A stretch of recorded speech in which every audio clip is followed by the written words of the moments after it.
नमस्कार दोस्तों। केंद्रीय कृषि कानूनों के खिलाफ 11 दिन तक पंजाब से, हरियाणा से, वेस्ट यूपी से, कुछ दूसरी जगहों से आए किसानों का जो आंदोलन चलता रहा, तब तक केंद्र सरकार ने सार्वजनिक रूप से कुछ कहा नहीं।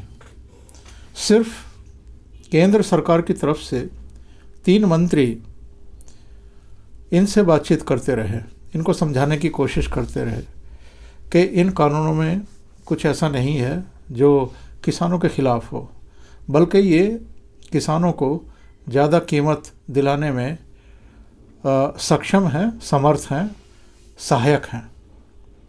वो नहीं मान रहे थे। 12वां दिन आते आते कई राजनीतिक दल कैंचुली से बाहर आ गए। उन्होंने खुलेआम इस आंदोलन का भी समर्थन शुरू कर दिया और 13वें दिन यानी मंगलवार को 8 दिसंबर को जो भारत बंद की कॉल की गई है, उसको भी समर्थन का ऐलान कर दिया। चाहे कांग्रेस हो, चाहे एनसीपी हो, शिवसेना हो, समाजवादी पार्टी हो, गुपकार गठबंधन से लेकर के तमाम विपक्षी नेता जो प्रधानमंत्री नरेंद्र मोदी की मुखालफत करते आए हैं, उन्होंने भारत बंद का समर्थन करना शुरू कर दिया। और इसके बाद केंद्र की भारतीय जनता पार्टी सरकार और राज्यों में जो मुख्यमंत्री हैं भाजपा के या पूर्व मुख्यमंत्री हैं, वो मैदान में आ गए और कमर कस के आ गए। जो लोग आज इन कृषि कानूनों का विरोध कर रहे हैं और आंदोलनकारी किसानों के बीच में जा रहे हैं, उनको केंद्रीय मंत्री रविशंकर प्रसाद ने प्रेस कॉन्फ्रेंस करके बेनकाब किया। उत्तर प्रदेश के मुख्यमंत्री योगी आदित्यनाथ ने वहाँ प्रेस कॉन्फ्रेंस करके इनकी सच्चाई बयान की कि किस तरह ये पहले इन कृषि कानूनों का, इसी तरह के प्रावधानों का समर्थन करते रहे। 2019 के कांग्रेस के घोषणा पत्र में भी ये वायदा किया गया था कि मंडी समिति सिस्टम को ख़त्म किया जाएगा। इसके अलावा भी बहुत सारी बातें कही गई थी।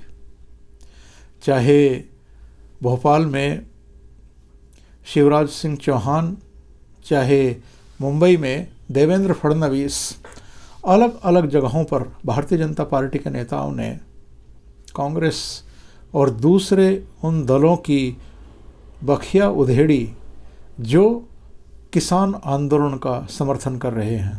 और उन्होंने बताया कि ये दल अतीत में पहले इसी तरह के कानून का वायदा भी करते रहे, चिट्ठियां भी लिखते रहे, समर्थन भी करते रहे, और अरविंद केजरीवाल तो बाकायदा नोटिफिकेशन जारी कर चुके इन कानूनों का, जिनका वो अब विरोध कर रहे हैं।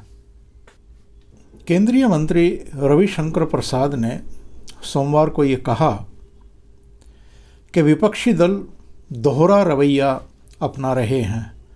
विपक्ष केवल विरोध के लिए विरोध कर रहा है। रविशंकर प्रसाद ने एक एक कर उन तमाम नेताओं के नाम लेकर हमला बोला है जिन्होंने कृषि कानूनों पर सरकार से मिलती जुलती राय रखी थी। उन्होंने कहा कि किसान आंदोलन के नेताओं ने साफ साफ कहा है कि राजनीतिक लोग हमारे मंच पर नहीं आएंगे। हम उनकी भावनाओं का सम्मान करते हैं, लेकिन ये सभी कूद रहे हैं क्योंकि इन्हें भाजपा और मोदी सरकार का विरोध करने का एक मौका मिल रहा है। विपक्ष का शर्मनाक और दोहरा चेहरा सामने आया है। विपक्ष राजनीतिक वजूद बचाने के लिए आंदोलन के साथ खड़ा हुआ दिखाई देना चाहता है।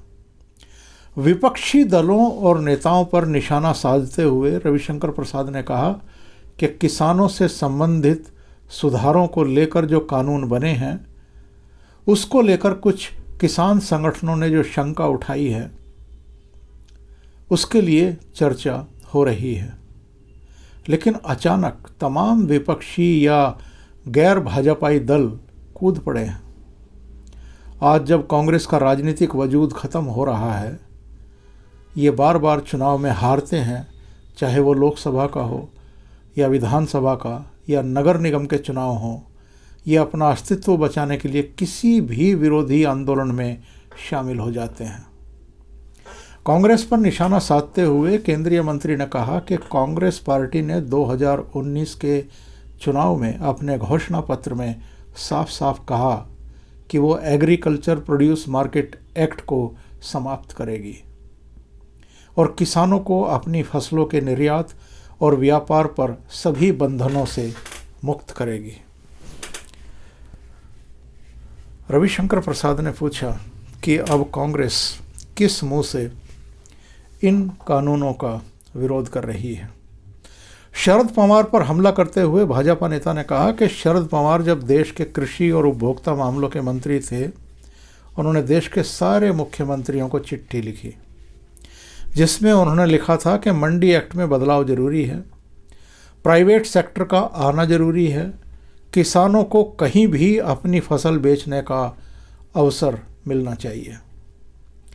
किसानों के समर्थन में समाजवादी पार्टी के नेता अखिलेश यादव धरना दे रहे हैं, लेकिन रविशंकर प्रसाद ने कहा कि मैं अखिलेश यादव को याद दिलाना चाहता हूं कि Akhilesh ji, agriculture standing committee की रिपोर्ट आई है, उसमें आपके पिता मुलायम सिंह यादव भी सदस्य हैं। उन्होंने भी उस रिपोर्ट में साफ साफ कहा है कि ये बहुत ज़रूरी है कि किसानों को मंडियों के चंगुल से मुक्त किया जाए। दिल्ली के मुख्यमंत्री अरविंद केजरीवाल पर निशाना साधते हुए भाजपा सांसद ने कहा कि नए कानून को 23 नवंबर 2020 को दिल्ली सरकार ने गजट करके नोटिफिकेशन किया था। एक तरफ आप विरोध कर रहे हैं और दूसरी तरफ इसी कानून को नोटिफाई भी कर रहे हैं, और हालत ये है कि आज कई खबरें इस मामले में चली हैं, वेब पोर्टल्स पर भी, मुख्यधारा के मीडिया में भी, और जिनमें ये कहा गया है कि देश भर में कृषि कानूनों को लेकर टकराव चरम पर है। दिल्ली के चारों तरफ किसान डटे हुए हैं और उन्होंने 8 दिसंबर को भारत बंद का ऐलान भी कर दिया है। किसानों के इस बंद को कांग्रेस, एनसीपी, समाजवादी पार्टी और आम आदमी पार्टी समेत कई विपक्षी दल समर्थन दे रहे हैं। इस बीच भाजपा ने विपक्षी दलों पर पलटी मारने का आरोप लगाया। भाजपा का कहना है कि जब इन पार्टियों की सरकार थी तब उन्होंने भी कृषि कानून का समर्थन किया था। अब यही राजनीतिक दल अपनी राजनीति चमकाने के लिए विरोध जता रहे हैं। गौर करने वाली बात यह है कि कांग्रेस अब कृषि कानून के विरोध में उतरे किसानों का समर्थन कर रही है, लेकिन एक समय पर उसने खुद कृषि बिल की सिफारिश की थी। साथ ही कृषि में विदेशी निवेश की बात भी कही थी। कांग्रेस ने 2019 के लोकसभा चुनाव में अपने घोषणा पत्र में भी कहा था कि एग्रीकल्चर प्रोड्यूस मार्केट यानी एपीएम एक्ट को समाप्त करेगी और किसानों को अपनी फसलों के निर्यात और व्यापार पर सभी बंधनों से मुक्त करेगी। एनसीपी प्रमुख शरद पवार भी अब कृषि कानून के विरोध में किसानों के पक्ष में खड़े नजर आ रहे हैं, लेकिन 2004 से 2014 के दौरान जब शरद पवार केंद्र की यूपीए सरकार में मंत्री थे, तब उन्होंने कृषि में निजी निवेश की जोरदार वकालत की थी। साथ ही अगस्त 2010 और नवंबर 2011 के दौरान मुख्यमंत्रियों को चिट्ठी लिख करके उन्होंने ये सब लागू करने की सिफारिश भी की थी। पंजाब की कैप्टन अमरिंदर सिंह सरकार भी किसानों के पक्ष में खड़ी हुई है, लेकिन सीएम कैप्टन अमरिंदर सिंह खुद एपीएमसी एक्ट में बदलाव कर चुके हैं। दरअसल साल 2017 के दौरान सीएम कैप्टन अमरिंदर सिंह ने एपीएमसी एक्ट में संशोधन किया था और निजी मंडियों के लिए रास्ता साफ कर दिया था। अभी के लिए इतना ही। बहुत बहुत धन्यवाद। अगर आपको ये चैनल और इसके कंटेंट पसंद आ रहे हैं तो लाइक करें, कमेंट करें, वीडियो को शेयर भी करें।